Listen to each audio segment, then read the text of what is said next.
Hello friends, कैसे आप सब लोग। मैं शेफ ऋषि आज आपके सामने एक नया वीडियो के साथ आज मैं बताने वाला हूँ आप सबको एक नया टॉपिक लेके आया हूँ जो CDP। ये एक फ्रेंच वर्ड है, फ्रेंच का भाई है। और CDP क्या होता है, CDP बनने के लिए हमको क्या क्या क्वालिफिकेशन चाहिए, CDP का रिस्पॉन्सिबिलिटीज़ क्या होता है, यही बताने वाला हूँ। तो प्लीज़ वीडियो में बने रहिए, बिना स्किप किए आप वीडियो को देखते रहिए। अगर आप CDP बनने जा रहा है या आप CDP बनने के लिए तैयारी कर रहा है, उनका कितना एक्सपीरियंस होना चाहिए। और दूसरी हो गया आपका होटल में CDP का क्या क्या काम होता है। आप रेस्टोरेंट में काम कर रहे हैं तो रेस्टोरेंट में CDP का क्या क्या काम होता है, उनका मेन जो थीम डिस्क्रिप्शन होता है वो क्या क्या रिस्पॉन्सिबिलिटीज़ होता है उनका। तो गाइस प्लीज़ वीडियो में बने रहिए। वर्ड का C शेफ, D डा, P parties, chef D party. तो शेफ डी पार्टी क्या होता है, शेफ डी पार्टी का उनका जो मेन डिस्क्रिप्शन है वो कहाँ कहाँ कैसे क्या करना पड़ता है।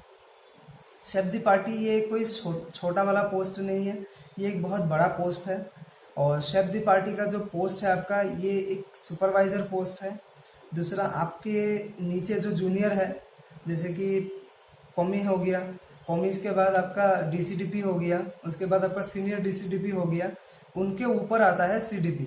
ऊपर जो आपका सीनियर पोस्ट हो गया, इनका सीनियर पोस्ट में आपका सीनियर CDP हो गया, शू शेफ हो गया, उनके बाद आपका एग्जीक्यूटिव शेफ हो गया, उसके बाद शेफ दी कुजीन हो गया, उनके ऊपर आपका कॉर्पोरेट शेफ हो गया, मास्टर शेफ। तो इनके ऊपर ये सीनियर पोस्ट है। दूसरा क्या हो गया आपका, ये जो हर डिपार्टमेंट में एक एक आपका CDP होता है। हर डिपार्टमेंट में आपको CDP मिलता है। Indian cuisine, Chinese cuisine, continental pastry, bakery, आप कहीं भी कुजीन में काम कर रहे हो, आपका हर डिपार्टमेंट में एक एक CDP मिलेगा। और जो ये CDP हो गया है, ये एक पूरा मिडिल लेवल है। जैसे आपके नीचे जो जो जूनियर है, जूनियर आपके नीचे है, जो कॉमिस हो गया, DCDP हो गया, ये आपका जूनियर है। और आपके ऊपर जो सीनियर है, आपके ऊपर कई और 4-5 सीनियर है। उन सीनियर और जूनियर का बीच में जो आपका पोस्ट है, जो शेफ डी पार्टी, आप एकदम मिडिल पोस्ट में है। तो आपको बहुत ये ध्यान से जो लेवल होता है ये आपको करना पड़ता है, और आपको ये रिस्पॉन्सिबिलिटीज़ निभाना पड़ता है। आपका जो ड्यूटीज़ होता है, आपका जो मेन डिस्क्रिप्शन होता है, ये सब अच्छे तरीके से आपको पूरा लेके, अपने टीम को लेके आपको आगे लेके जाना है। उसके बाद आपका सीनियर लोग का जो आपका इंटरेक्शन देता है, सीनियर लोग जो आपको बताया जाता है, सीनियर लोग का रूल्स आपको फॉलो करना पड़ता है। CDP बनने के लिए मैक्सिमम आपका एक्सपीरियंस अच्छा होना चाहिए।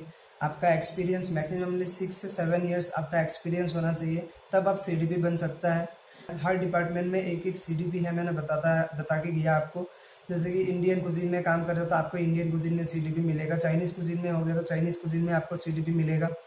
दूसरा, आपको जो डिपार्टमेंट हो गया है, आपका डिपार्टमेंट में जो खाना वगैरह जो जा रहा है, जो बन रहा है, उसका क्वालिटी, क्वांटिटी, उसका गार्निशिंग और ग्लैमर सब देखने में अच्छा होना चाहिए। दूसरा, आपको अच्छा खासा नॉलेज होना चाहिए कि ये फूड हाइजीन है या नहीं, किस तरफ से कस्टमर के पास जा रहा है, ये अच्छी तरफ से प्रॉपरली बन के जा रहा है कि नहीं।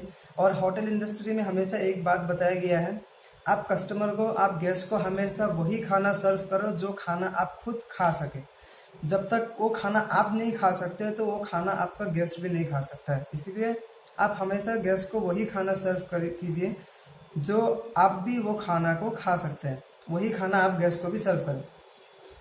दूसरा हो गया है आपका जो कस्टमर के साथ आपका कम्युनिकेशन स्किल्स कैसा है, आपका बिहेवियर किस तरफ से है। कभी कभार क्या होता है, कोई भी कस्टमर कंप्लेन कर देता है तो आपको उन कस्टमर को आपको डिटेल में बताना ज़रूरी है। आपको बताना आना चाहिए, उनको एक्सप्लेन करना आना चाहिए।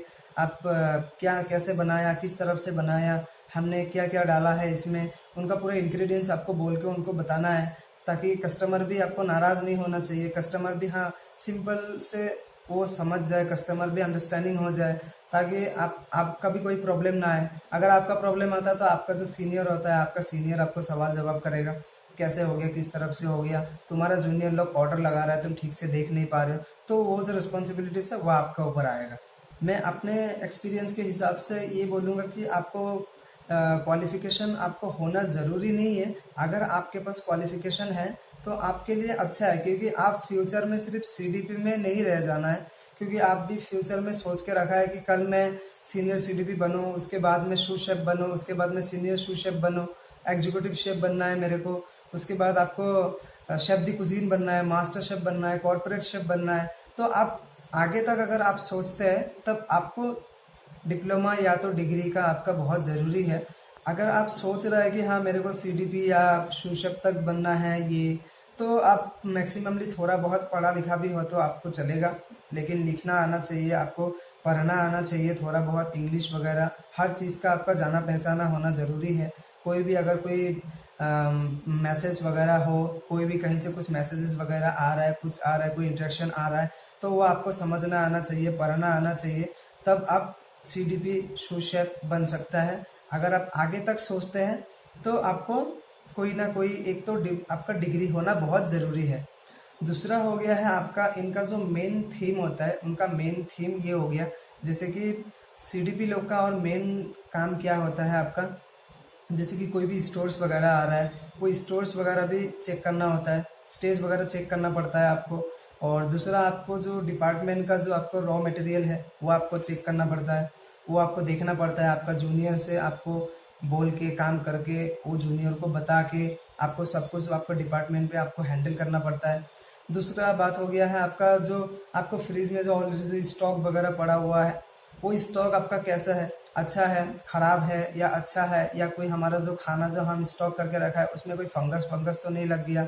अगर फंगस लग गया तो उसको आपको डिस्कट करना है। किचन का अंदर पे एक कोल्ड रूम भी होता है, होटलों पे चले जाओ तो आपको कोल्ड रूम मिलेगा, उस कोल्ड रूम पे आपको चेक करना है कि कोल्ड रूम पे कोई सामान ख़राब तो नहीं है, जो हम सामान रख रहे हैं नॉन वेज मीट वगैरह, फिश हो गया, चिकन, जो भी सामान हम रख रहे हैं वो सामान अच्छा है तो है, ख़राब तो नहीं हो गया कुछ सामान। दूसरा हो गया आपको वेजिटेबल स्टोर्स हो गया, वेजिटेबल स्टोर्स में जाके आपको वेजिटेबल चेक करना है कि हमारा कोई वेजिटेबल सड़ तो नहीं गया, कोई ख़राब तो नहीं हो गया।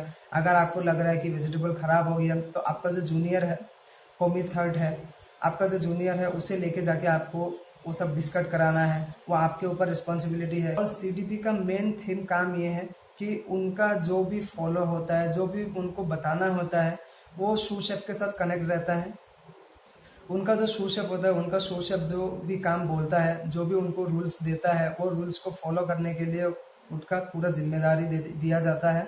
और उनका काम ये हो गया है, जैसे कि कोई भी वो इंडियन डिपार्टमेंट में इंडियन डिपार्टमेंट में सीडीपी है, चाइनीज़ डिपार्टमेंट में सीडीपी है, कोई होटल पे या तो कोई आपके रेस्टोरेंट पे भी हमको सीडीपी ऐसे भी मिलता है, आपको किसी जगह ऐसे भी सीडीपी हो सकता है, जैसे कि वो पूरा किचन का हेड सीडीपी होता है, ना तो कोई डिपार्टमेंट का सीडीपी नहीं, पूरा हेड सीडीपी है वो, और उनका ऊपर आपका शू शेफ है। तो उनका काम ये है कि हर डिपार्टमेंट में जो प्रॉब्लम्स है, हर डिपार्टमेंट में कौन सा डिपार्टमेंट में क्या सामान चाहिए, क्या सामान नहीं चाहिए, उस डिपार्टमेंट में काम ठीक से नहीं हो रहा है, कुछ कमी हो रहा है, तो ये जो पूरा इन्फॉर्मेशन है सीडीपी को शू शेफ तक पहुंचाना होता है। दूसरा हो गया है आपका सीडीपी का जो मेन रिस्पॉन्सिबिलिटीज है पूरा डिपार्टमेंट का, वो एक मिडिल में एक हेड है, मतलब अपना जूनियर और अपना सीनियर के बीच में वो है।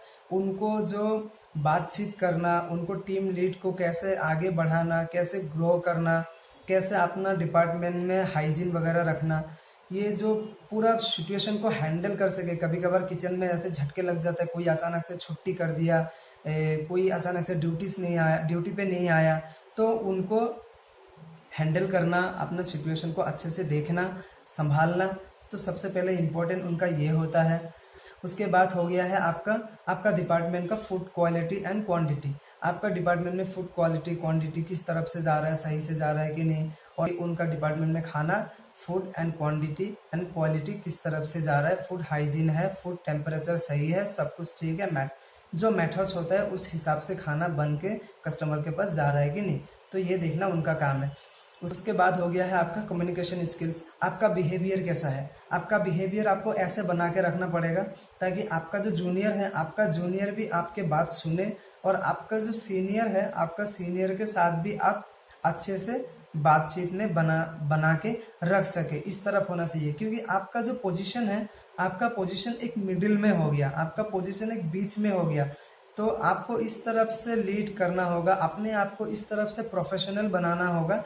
दूसरा हो गया है आपका जो कभी हमेशा पार्टी वगैरह आ जाता है, और पार्टी वगैरह आने का टाइम क्या होता है, आपका सामान जैसे कि एक दिन पहले आपको इन्फॉर्मेशन दे दिया जाएगा, आपके पास लिस्ट आ जाएगा कि कल इतना लोग का पार्टी है, इतना लोग का पार्टी के लिए इतना खाना बनना चाहिए, इतना वो होगा, ये होगा बोल के आपको सीनियर आपके ऊपर जिम्मेदारी दे देगा और आपको पूरा उस खाना का प्रिपरेशन से लेके जो सामान से लेके सब कुछ उसको जो स्टॉक तक देना होता है, जो पूरा प्रॉपरली सर्व करना होता है पार्टी नहीं ख़त्म होने तक, वो आपका जिम्मेदारी है। पार्टी वगैरह बनेगा तो हमको कितना सामान चाहिए, कितना मीट बनाना चाहिए, जो भी ऑर्डर आपको चेकलिस्ट पे आपको बना के दिया जाएगा कि कल का मेनू पार्टी में ये है और इसमें इतना इतना लोग हैं, इतना लोग का इतना हमारा खाना बनेगा, ये जिम्मेदारी आपका है बोल के आपका हाथ में हैंड ओवर देता है।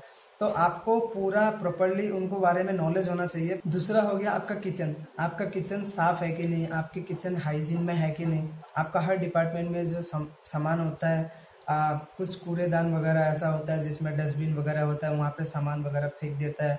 वो कभी कभार क्या करता है जूनियर लोग, क्या करता है आपको 2 दिन 3 दिन तक आपको ऐसे ही वो स्टॉक करके रख देता है। अपने जो यूटी वाला होता है उसको बोलता भी नहीं है कि इसको फेंकना है, इसको डिस्कार्ड करना है, उसको हटाओ यहाँ से, तो बोलता नहीं है, ये लोग ऐसे ही रख देता है। तो ये सब आपका जो किचन, आपका जो एरिया है, अगर आप एक डिपार्टमेंट का अगर सीडीपी हो तो आपको अपने डिपार्टमेंट का वो पूरा देखना है, आपके डिपार्टमेंट किस तरफ से साफ है या नहीं, या आपका जूनियर लोग साफ कर रहा है कि नहीं। दूसरा हो गया आपका जो रेंज हो गया, सबसे पहले इम्पोर्टेंट आपको रेंज के बारे में पता होना चाहिए। आपका जो कमर्शियल वाला कोई सामान है जैसे गैस वगैरह, स्टोव, कुछ भी गैस बर्नर कुछ भी होगा, ये सब के बारे में आपको थोड़ा बहुत नॉलेज होना ज़रूरी है, ताकि ये जो कमर्शियल वाला सामान होता है जो, क्योंकि मार्केट में बहुत महंगा आता है, क्योंकि आपको ये सब कुछ भी सामान ख़राब हो जाने से या कुछ भी कहीं पे कुछ लग जाने से आपको ये साफ़ करना आना चाहिए, आपको ये ठीक करना आना चाहिए। क्योंकि जब तक आपको नहीं पता तो आप अपने जूनियर को नहीं सिखा सकते हैं। अगर आपको पता है किस तरफ से साफ़ होता है, किस तरफ से किया जाता है, तो अगर आपको पता है तभी आप अपने जूनियर को आप बताएगा, तो तभी आपका जूनियर वो कर सकता है, नहीं तो नहीं कर पाएगा। क्योंकि जो मार्केट में ये जो कमर्शियल वाला सामान होता है ये बार बार नहीं आता है। किचन का अंदर कोई भी सामान होता है जो कमर्शियल वाला बहुत कॉस्टली होता है, बहुत महंगा ही होता है, तो इसीलिए एक ही बार लाया जाता है और उसको हमेशा हम रिपेयर करके कराता है, काम वगैरह चलाता है अपना। तो ये भी आपको जानना ज़रूरी है। और दूसरा हो गया आपका मेनूज़ के बारे में आपका नॉलेज होना ज़रूरी है। आप अगर चाइनीज़ में काम कर रहे हैं, चाइनीज़ का सीडीपी है, तो आपको चाइनीज़ का जो मेनूज़ होता है उस मेनूज़ के बारे में अच्छा खासा नॉलेज होना चाहिए कि हमारे यहाँ पे जो चाइनीज़ का मेनू है, इस मेनू में ये डिश है और इस डिश के बारे में आपको अच्छे से नॉलेज होना चाहिए। अगर आप एक किचन का अंदर पूरा डिपार्टमेंट का अगर आप सीडीपी है, तो आपको पूरा डिपार्टमेंट में जो हमारा टोटल और ग्रैंड टोटल का जो मेनूज़ है, उस मेनूज़ के बारे में आपको नॉलेज होना बहुत ज़रूरी है। दूसरा हो गया है आपका वेस्ट एंड कंट्रोल। आपका जो डिपार्टमेंट में जो सामान है, आपका जो फूड है, कोई भी चीज़ आपको वो फेंकना नहीं है, कोई भी चीज़ आपको वो डिस्कार्ड नहीं करना है, क्योंकि हर कोई एक चीज़ का एक कीमत होता है, उसका अगर वो ख़राब है आप डिस्कार्ड कर सकते हैं, अगर वो चीज़ ख़राब नहीं है तो आप डिस्कार्ड नहीं कर सकते उस चीज़ को रखना है आपको जो फूड कॉस्टिंग है, क्योंकि आप अगर हमेशा सामान वामान फेंकते रहते हो, आपका डिपार्टमेंट में आपका जो जूनियर है, आपका जूनियर अगर आपका कोई भी चीज़ फेंक दिया, जैसे कि कुछ चीज़ ऐसा ख़राब नहीं है, अच्छे है, फिर भी वो चीज़ फेंक दिया, कोई चीज़ ऐसे स्टॉक में है वो चीज़ भी फेंक दिया गया है, तो इसका जो महीना में जो फूड कॉस्टिंग होता है, तो फूड कॉस्टिंग में ज़्यादा आ जाता है। क्योंकि आपका डिपार्टमेंट का जो सेल होता है, आपका डिपार्टमेंट का सेल से भी ज़्यादा आपका कॉस्टिंग आ जाता है। क्यों आ जाता है? क्योंकि आपने जो महीने में क्या किया है, कुछ चीज़ ऐसा है जो बिना कॉस्टिंग और बिना आपका क्वालिटी वगैरह देख के, बिना आपका वेस्टेज आप नहीं करके आपने सामान को फेंक दिया है, इसी के वजह से आपका फूड कॉस्ट ज़्यादा आ जाता है। दूसरा हो गया है आपका कंट्रोल। आपका हर चीज़ में कंट्रोल करना आना चाहिए। जैसे आपका कोई भी सामान हो, आपका डिपार्टमेंट में कोई वेजिटेबल्स हो, नॉन वेज हो, आपको हर चीज़ में कंट्रोल करना आना चाहिए। आपके जो डिपार्टमेंट में कोई भी फूड बन रहा है, जैसे कि हमको कितना बनाना चाहिए, कितना मात्रा में बनाना चाहिए। फूड कंट्रोल और कॉस्टिंग जो है ना, आपको ही निकालना है, आपको ही देखना है। कंट्रोल किस तरफ से करना है वो आपको ही देखना है, आपको रिस्पॉन्सिबिलिटी है। तो गाइस, सीडीपी का जो होता है कॉन्सेप्ट होता है जो, और ये और बहुत बड़ा टॉपिक है, बताना चाहूँगा तो वीडियो और बड़ा हो जाएगा। तो प्लीज़ गाइस, अगर मेरा वीडियो को आपको अच्छा लगे तो प्लीज़ वीडियो को लाइक कर देना, शेयर कर देना, और अभी तक अगर मेरे चैनल को आपने सब्सक्राइब नहीं किया तो चैनल को सब्सक्राइब कर देना। फिर मिलेंगे हम दूसरा वीडियो के साथ।